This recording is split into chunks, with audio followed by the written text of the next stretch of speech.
I lived on Riverside Drive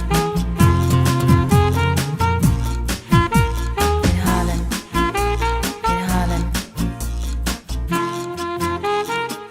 But it's a great place, New York. I mean, they have the best muffins and bagels in the world.